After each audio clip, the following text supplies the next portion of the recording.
where we experience obstacles. And yet, sometimes we forget to also orient our attention to where we have the potential for growth, where we can thrive, where we're already tapped into our resources and our strengths. And as many of us here know who have practices in meditation and practices in yoga and in this arena, that whatever it is that we bring our attention towards is what will grow. It's what we're kind of watering with the power of our attention. And so if the only thing that we're pouring our attention onto is the symptom, the problem, the obstacle, it becomes all that we can see. One of the mentors for me, and I spoke about him earlier today, that really influenced my work in resilience studies and post-traumatic growth is a man named Marty Seligman. Marty Seligman is the person that developed positive psychology and really has put a tremendous amount of efforts towards understanding flourishing as a topic of that supports our growth and well-being and flow state and optimization and human potential. And likewise, one of the things that he said is that if we experience trauma, and all of us at some point or another will very likely experience some kind of trauma. The research shows that at least 90% of us have been exposed to at least one traumatic event in the course of our lifetimes, and that the majority of us will have experienced multiple traumatic events. However, not everybody develops post-traumatic stress disorder, or PTSD. And the improved outcomes when we have experienced trauma is actually knowing that it's possible not to develop post-traumatic stress disorder in response to trauma exposure. Right? That it is possible to come out the other side with resilience or in some way or another stronger.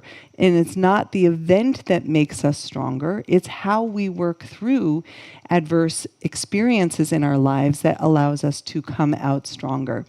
So one of the contributions of Marty Seligman was essentially saying when we recognize that it's possible to have a resilient response to trauma, it increases the likelihood that we will actually attune to the signals that we are growing or that we're coming out the other side.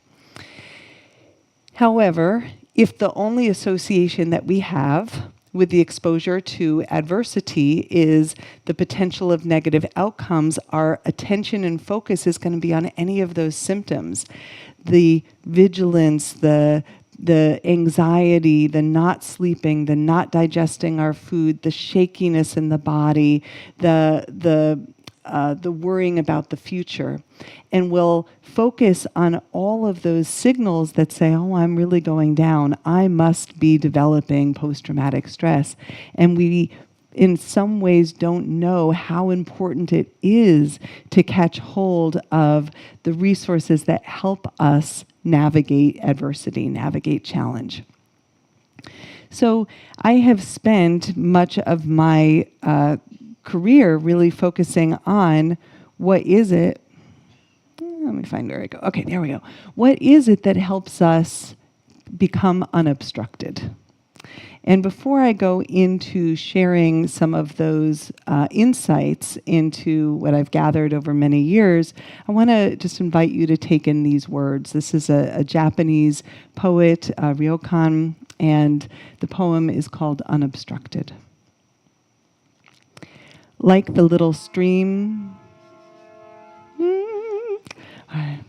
like the little stream, it might happen again. Like the little stream making its way through the mossy crevices, I too quietly turn clear and transparent. Like the little stream making its way through the mossy crevices, I too quietly turn clear and transparent. And there are ways in which that's really what we're about here. Kind of like turning butter into ghee in some sense. We're clarifying ourselves. We are refining ourselves, our minds, our emotions, our bodies. And that process doesn't happen by ignoring or denying the hardship. It happens by learning how to turn towards the obstacle, the challenge, the distress in a way that brings in wisdom and compassion and capacity. The capacity to feel the contraction, the area of disturbance where we're stuck in a way that doesn't lead us to over-identify with that experience of stuckness. When we look at what is a traumatic memory, the experiences of trauma are maintained by memory neural networks. Neural networks are basically all of the neurons that wire together and fire together in response to the recollection of an experience. And we have thousands and thousands, hundreds of thousands of neural networks. Every time we learn something new, every time we have an experience, that gets wired in. The more that we repeat that experience, the more that gets strengthened, or that neural network gets reinforced. And our traumatic memories are considered to be impaired encoding of those neural networks. They become less flexible, less fluid. We get stuck in looping thoughts. We get stuck in looping sensations where our bodies don't have as much flexibility within our capacity to move between states. I like this particular phrase about traumatic memories. It comes from a man named Alan Shore, who's been studying the research, especially of very early self states, the experiences of memories that are even pre-verbal, or as we were speaking about today, prenatal, and the ways that these become not just a thought form memory or an image memory, but a felt sense that we carry with us into the world. And then we have some kind of experience, a loss, a ending of a relationship, and a loss of a pet, even something happens in our life that leads us to feel more unstable. And the unprocessed events, or those encapsulated self states, come up to the surface of our awareness, ripe and ready to be known so that they can be clarified. They can be revealed so they can be healed, and we can feel that.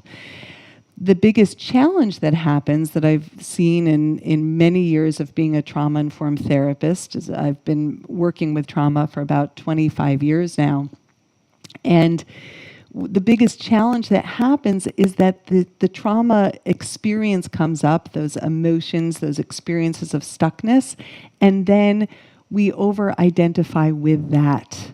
And especially the more that we're repeating inside of those states, the more that we think this is who I am.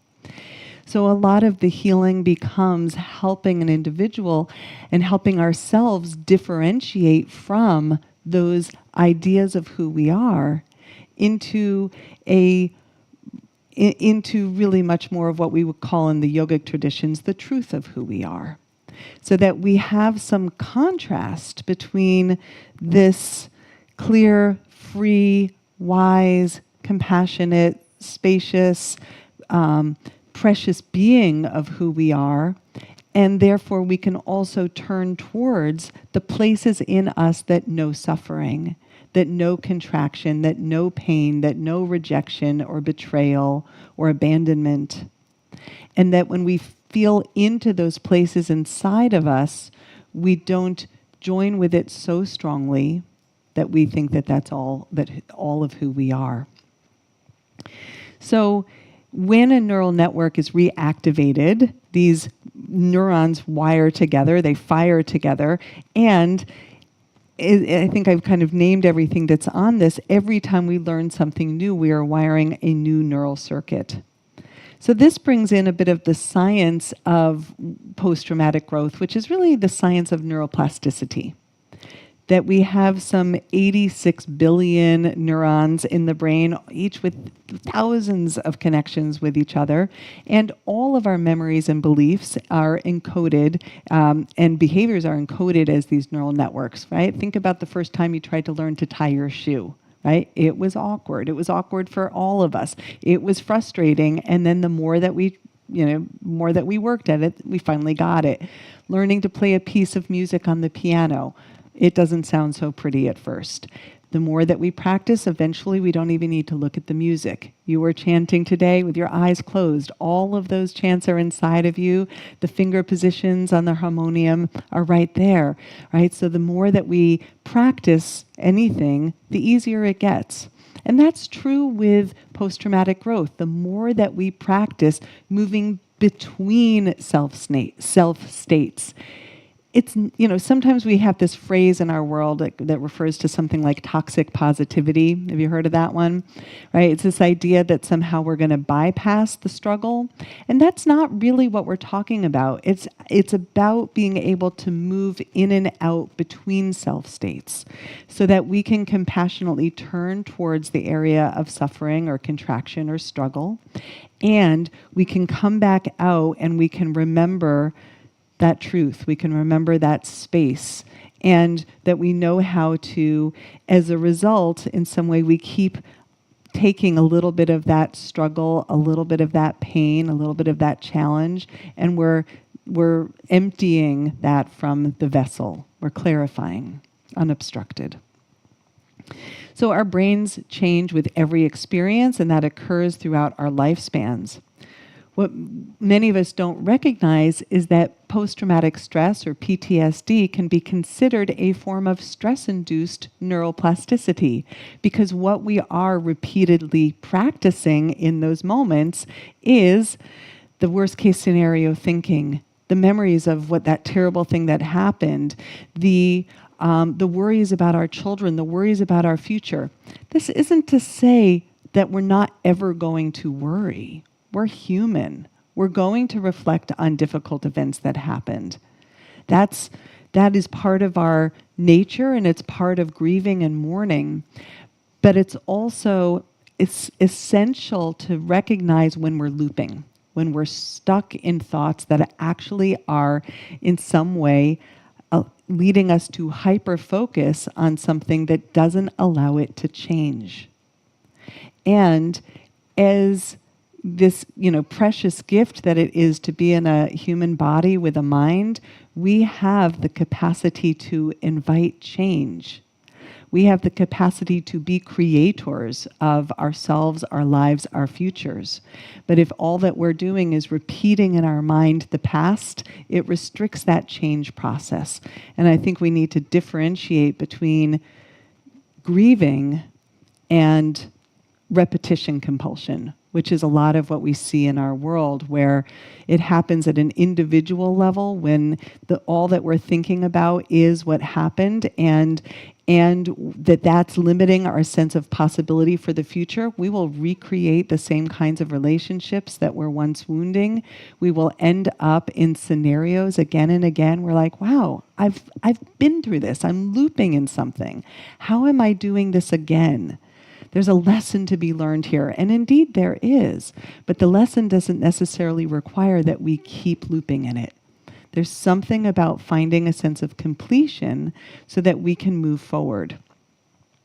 And that's where we'll invite positive neuroplasticity. Positive neuroplasticity is, like the little sign there, healing in progress. I'll tell you about that. We can purposefully change our neural network through directed effort.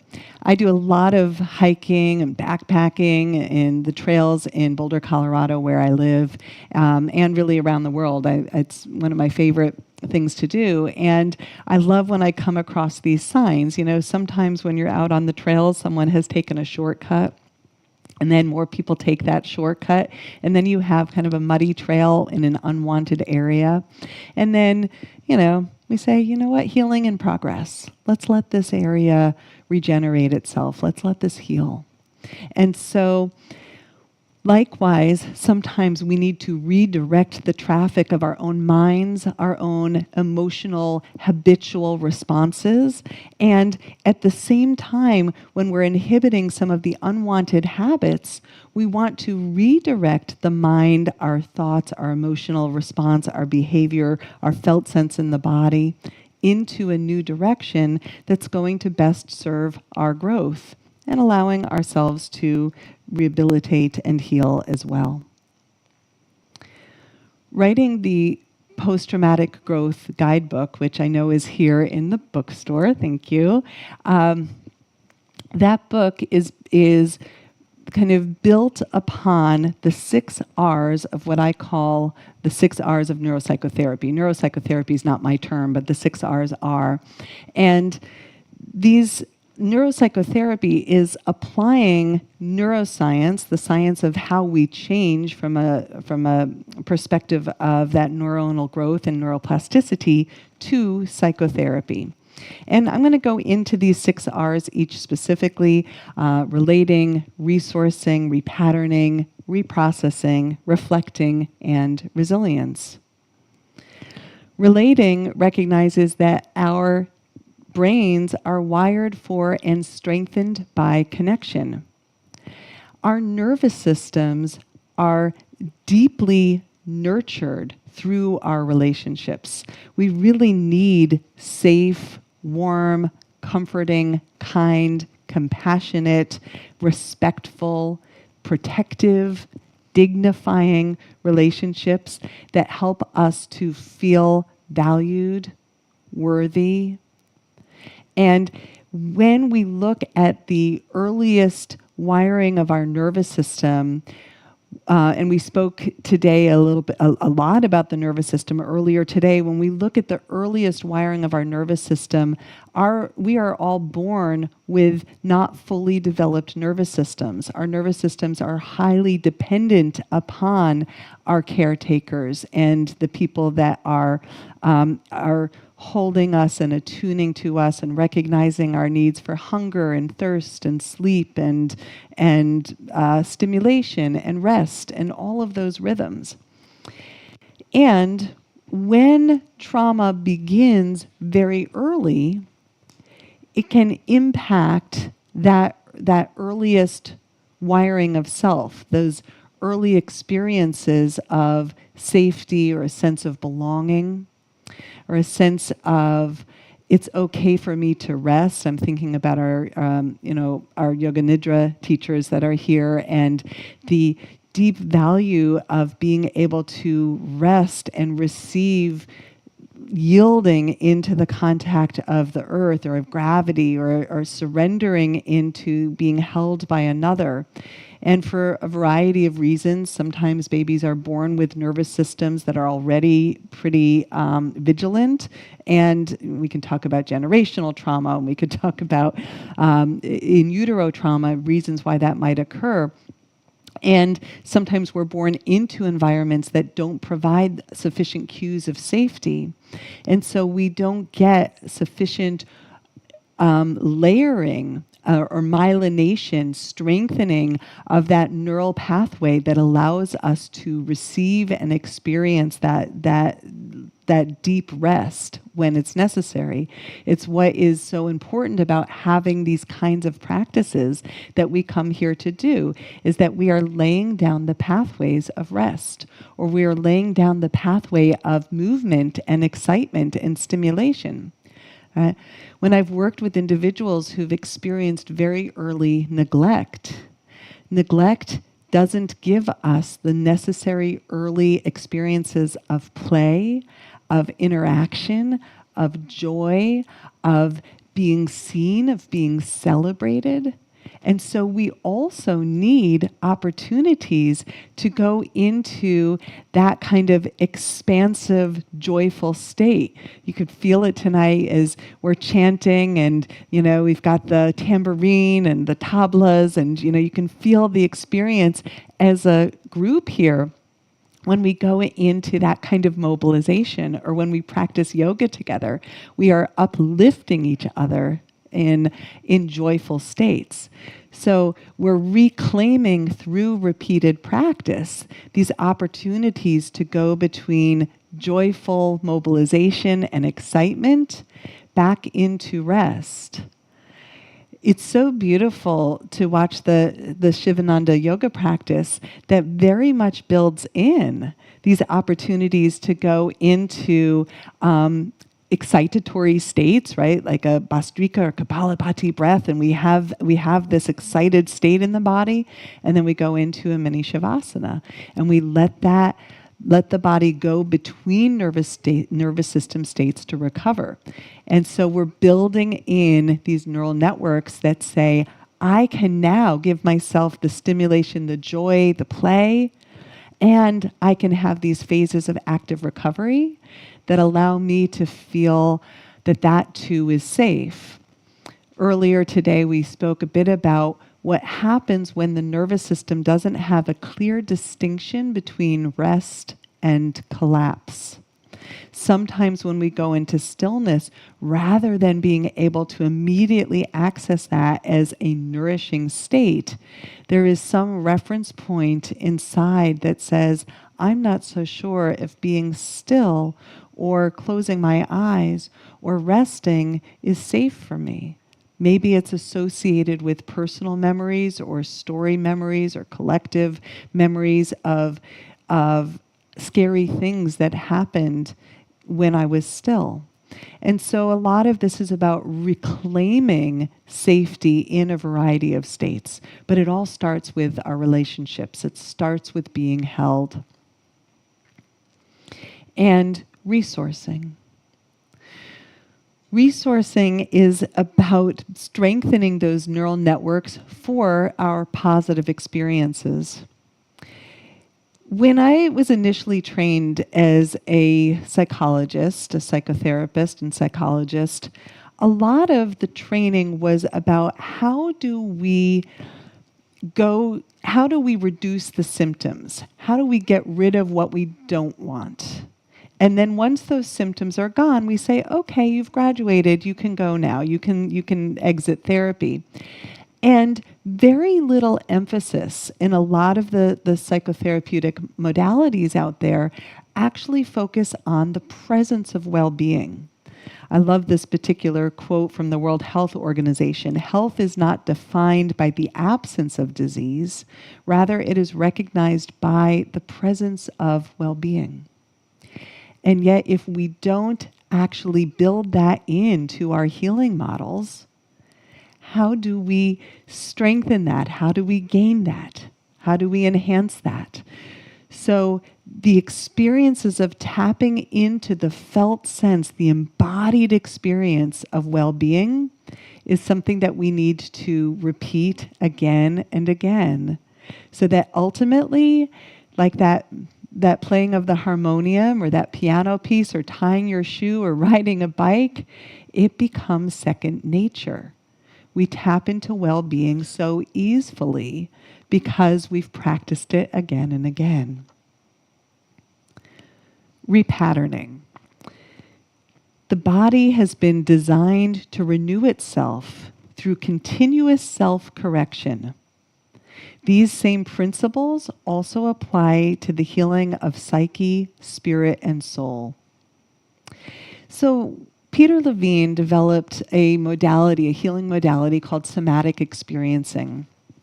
One of the things that he identified and recognized as part of his work is that when we experience a trauma, there is an impulse that lives within our instinctual nature, within the body, that we want to deeply respect.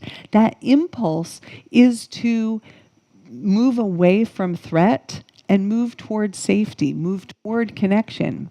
So we might have impulses that lead us to reach for connection, or to push away something that's not safe, or to call for help, or to run away from something that's threatening.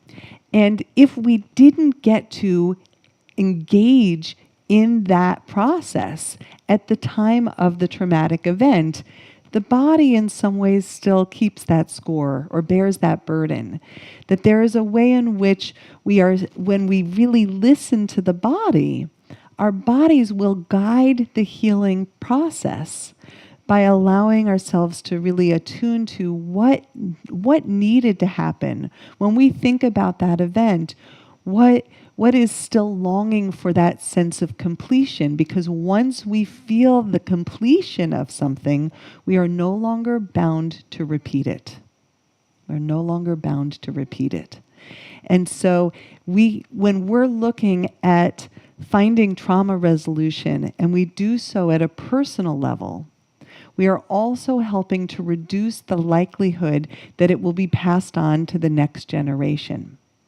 That there is a way when we find completion for our own personal traumas, or even the traumas that have been passed down generationally, that then we are freeing the next generation at an energetic, epigenetic, and somatic level. So I think so often that the incomplete generational traumas are also bound to repeat at collective trauma levels. And it's a lot of what we're seeing in our world right now. So I really want to thank each and every one of you for your own participation in that unobstruction journey, in that clarifying journey, in that healing of yourself, because it's an equal contributor to the healing of our world.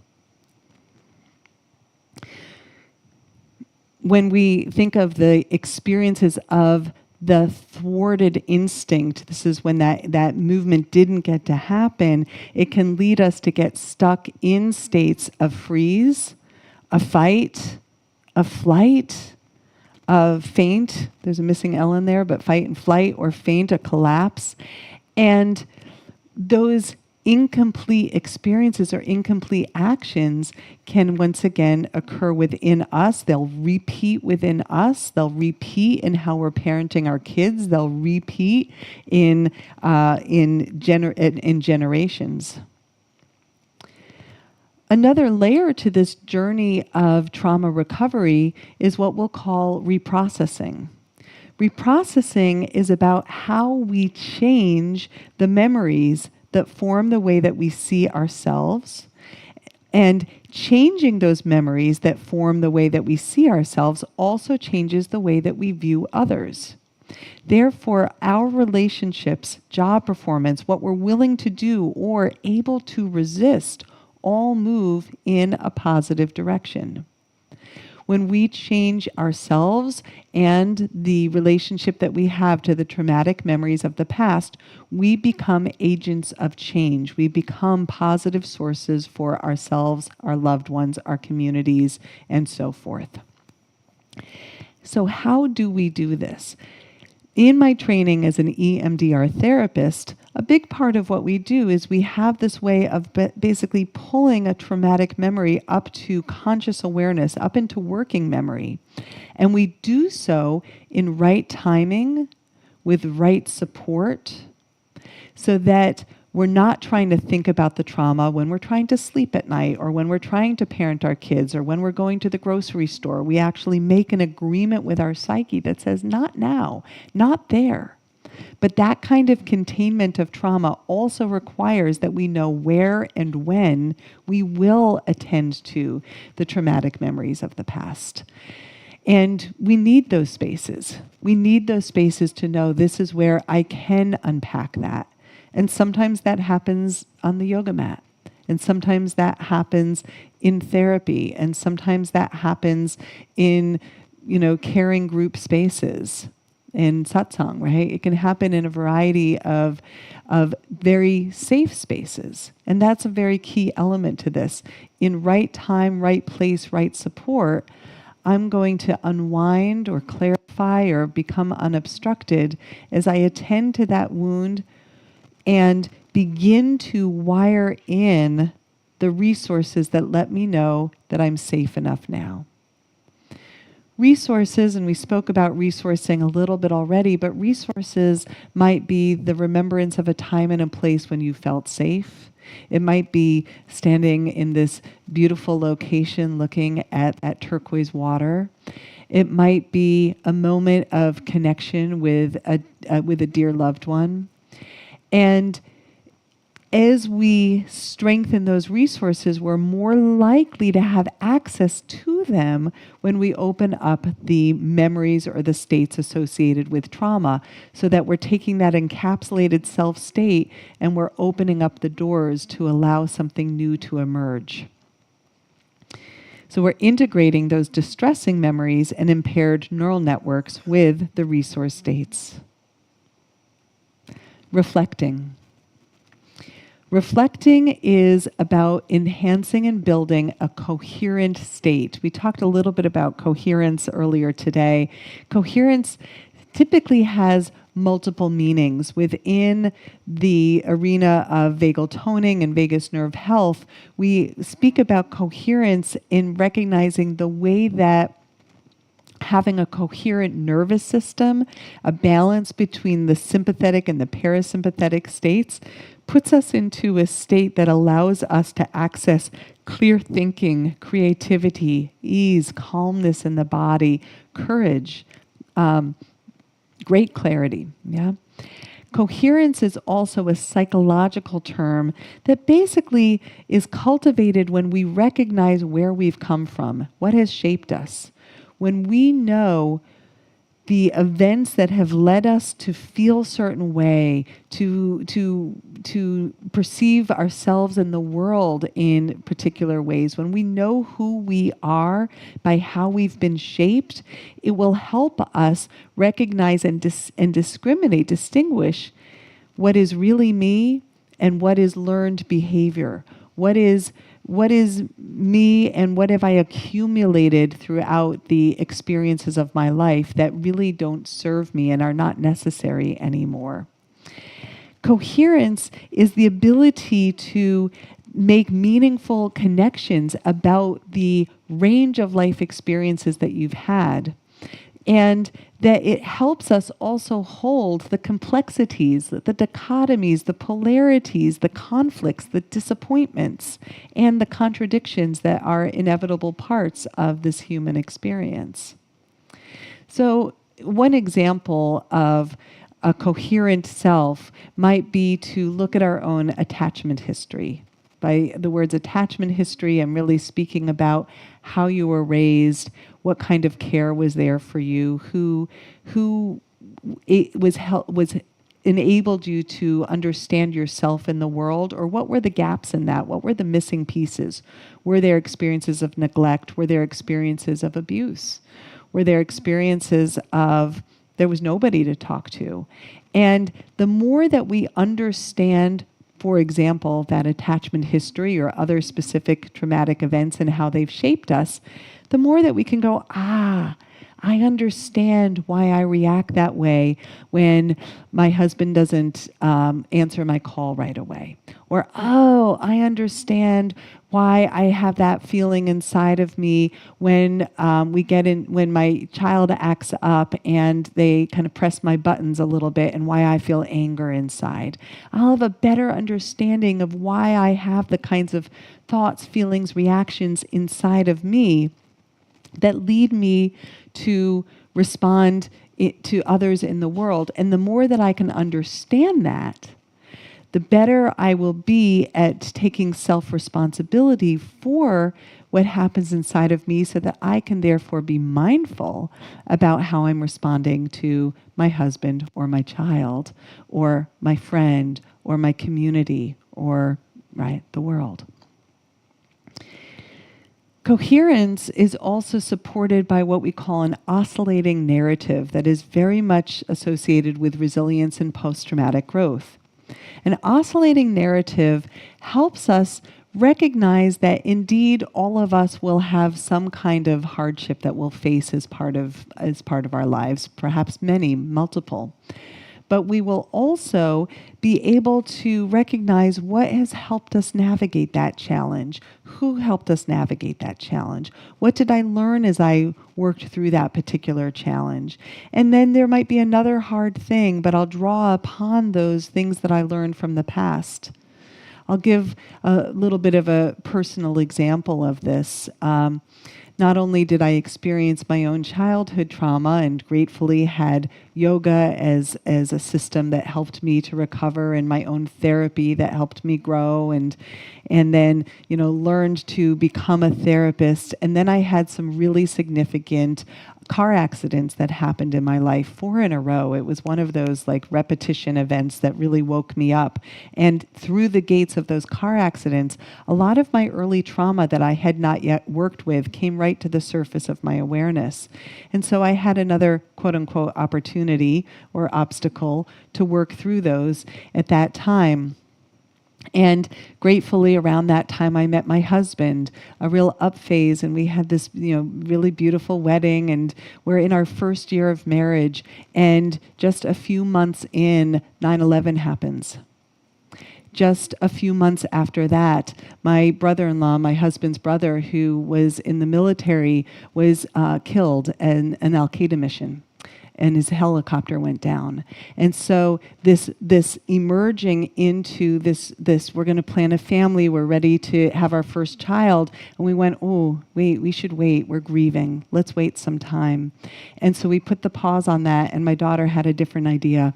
And so she came in, and here's this wild thing, and I think we all will relate to some version of this story and how we even ended up in a moment in a place like this, right? Like, her coming in, she arrived in such a way that her birthday was, her due date was the 1-year anniversary of Kurt's death, of my brother-in-law's death. Now, how does that happen, right? And I went into labor on the 1-year anniversary, and she was born the next day, a new possibility. And even in just this, this short portion, or rather long portion of my life that then gets followed by a mother-in-law with Alzheimer's who we care for, and then COVID happens, and right, we have the ups and downs of all of these layers of human experience, and that somehow we can also turn and say, and it's all me, and it's okay. And the hardships have informed who I am, and they've become gifts. And the struggles have been something that I've learned to work through and with, and that's helped me feel capable to handle other challenges and struggles. Wow. So this oscillating narrative helps us hold mindful reflection. It allows us to take responsibility for our own lives now, and we can take an active part in creating our futures. We recognize that adversity is part of the story, but it's not the whole story. And we recognize that adversity is part of the story, but it doesn't have to determine the rest of the story. So the final R of our 6 R's of resilience is resilience, or 6 R's of neuropsychotherapy is resilience. Resilience, I'll lean in for a moment with this quote from Viktor Frankl. Forces beyond your control can take away everything you possess except for one thing: your freedom to choose how you will respond to the situation. It's that space, as Frankl spoke about, between stimulus and response, which is where we are empowered to create meaningful change. And it's a powerful phrase. To put it into action requires mindfulness, requires slowing everything down, because the reactions happen fast. Our nervous systems are wired to perceive, protect us, react to a threat within a fraction of a second. In order to slow it down and move into responsiveness, we have to take a much different approach, which is what we're cultivating when we go into meditation, which is what we are cultivating when we go into moving meditation, when we allow for ourselves to tolerate stillness, to be willing to go into spaciousness, and quite honestly, to be willing to not know, to be willing to sit with uncertainty. Because as soon as we are attached to our knowing and to our certainties, we have already shaped something that may not actually be best form of action for ourselves or another, right? We can feel the difference. I imagine you have a sense of that in your own body or an embodied experience or your own wisdom self of what that spaciousness feels like when we take that worthy pause. So that's what we have time for tonight. We'll pick up again tomorrow. And I would love to just open it up for a few questions for anyone that would like to stay for just a few minutes. If there's any comments, reflections, there's one hand over here, and I think a mic coming your way. Thank you.